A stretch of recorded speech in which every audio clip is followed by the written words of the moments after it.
सकाम एवं निष्काम भक्ति योग का वर्णन। राजा उग्रसेन ने कहा, ब्राह्मण गुण और कर्म की गति आपके श्री मुख से मैं सुन चुका। सभी लोग आवागमन से युक्त हैं, ये भी भली भांति निश्चित हो गया। निष्काम भाव से साक्षात श्री हरि का सेवन करने पर भक्तों को वह उत्तम धाम जो दिव्य एवं दूसरों के लिए दुर्लभ है मिलता है, यह भी सुन लिया। आप वर्णन करने वालों में सर्वश्रेष्ठ हैं। अब मुझे ये बताइए कि भक्ति योग जिसके प्रभाव से भक्त वत्सल भगवान प्रसन्न हो जाते हैं, कितने प्रकार का है? श्री व्यास जी बोले, द्वारका नरेश, तुम धन्य हो, तुम श्री हरि के प्रेमी हो तथा भगवान श्री कृष्ण तुम्हारे इष्ट देव हैं।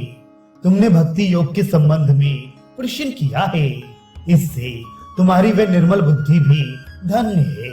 यादव, जिसे सुनकर संसार का संहार करने वाला घोर पापी भी शुद्ध हो जाता है, उस भक्ति योग का वर्णन विस्तार पूर्वक तुम्हें सुनाता हूँ। राजन, सगुण और निर्गुण भेद से भक्ति योग दो प्रकार का है। सगुण के अनेक भेद हैं और निर्गुण का एक ही लक्षण है।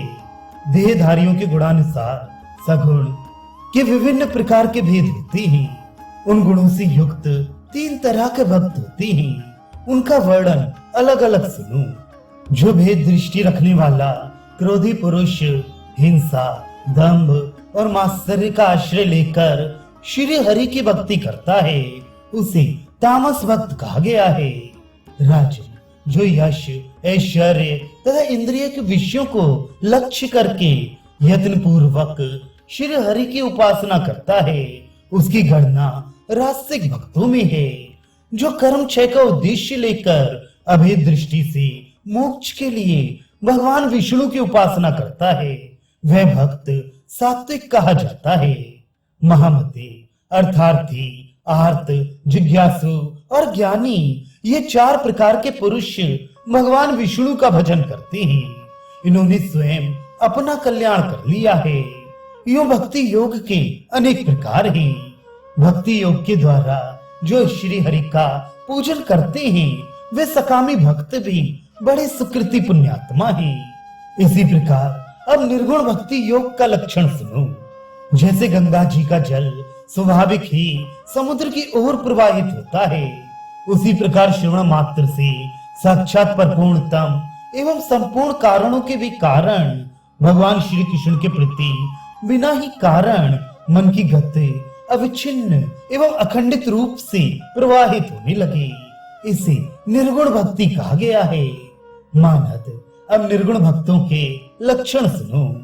भगवान के उन भक्तों की अखंड भूमंडल के राज्य, ब्रह्मा के पद, इंद्रासन, पाताल के स्वामित्व तथा योग की सिद्धियों में भी स्पृहा नहीं रहती। यादवेश्वर, भगवत अनुराग का आनंद उन पर छाया रहता है। इसीलिए वे भगवान के द्वारा दिए जाने पर भी सालों की मुक्ति को कभी स्वीकार नहीं करते। दूर रहने पर जैसा प्रेम होता है, समीप आने पर वैसा नहीं होता। ये सोचकर वे निष्काम भक्त भगवान के विरह में व्याकुल रहना पसंद करते हैं, अतः सामीप्य मुक्ति की भी इच्छा नहीं करते। किन्हीं भक्तों को भगवान सारूप्य मुक्ति देते हैं, किंतु निरपेक्ष होने के कारण भक्त उसे भी स्वीकार नहीं करते। समानत्व की अभिमति होने पर भी केवल भगवान की सेवा के प्रति ही उनकी उत्कंठा बनी रहती है। ऐसे भक्त एकत्व, सायुज्य अथवा ब्रह्मा के साथ एकता रूप कैवल्य को भी कभी नहीं लेते। उनका अभिप्राय यह है कि यदि ऐसा हो जाए तो स्वामी और सेवक के धर्म में अंतर ही क्या रह जाएगा। जो निरपेक्ष भक्त होते हैं, उनकी सब में समान दृष्टि रहती है। उनका स्वभाव शांत होता है और वे किसी से बैर नहीं रखते। उनकी ये धारणा है कि कैवल्य से लेकर सांसारिक समस्त पदों को ग्रहण करना सकाम भाव के ही अंतर्गत है।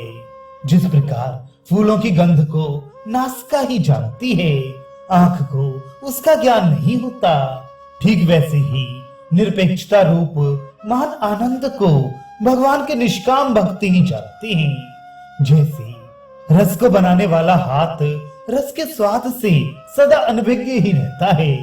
उसी प्रकार सकामी भक्त कभी भी उस आनंद को नहीं जान सकती। अतएव राजन, इस भक्ति योग को ही तुम परम श्रेष्ठ पद समझो। अब निष्काम भक्तों की उपासना पद्धति का तुम्हारे सामने वर्णन करता हूँ। उसका स्वरूप है भगवान विष्णु का स्मरण, उनके नाम गुणों का कीर्तन, श्रवण, चरणों की सेवा, अर्चन, वंदन, दास्य, सख्य और अपने को भगवान के चरणों में निवेदित कर देना। राजन, जो निरंतर भगवान की प्रेम लक्षणा भक्ति करते हैं, वे भगवत भाव की भावना करने वाले भक्त जगत में दुर्लभ है। जो बड़ों के प्रति सम्मान, छोटों के प्रति सब तरह से दया तथा अपनी बराबरी वालों के साथ मित्रता का बर्ताव करते हैं, संपूर्ण जीवों पर जिनकी सदा दया रहती है, जो भगवान श्री कृष्ण के चरण कमलों के मधुकर हैं, जिन्हें भगवान श्री कृष्ण के दर्शन की लालसा बनी रहती है, जो अपने विदेश स्थित स्वामी को याद करने वाली स्त्री की भांति भगवान श्री कृष्ण को याद करते रहते हैं, भगवान श्री कृष्ण के स्मरण से जिनका रोम रोम पुलकित हो उठता है, नेत्रों से आनंद की धारा बहने लगती है, भगवान के विरह में कभी कभी जिनके शरीर का रंग बदल जाता है, जो मधुर वाणी से श्री कृष्ण, गोविंद, हरे की रट लगाए रहते हैं, तथा रात दिन भगवान श्री हरि में जिनकी लगन लगी रहती है, वे ही भागवतोत्तम भगवान के उत्तम भक्त हैं।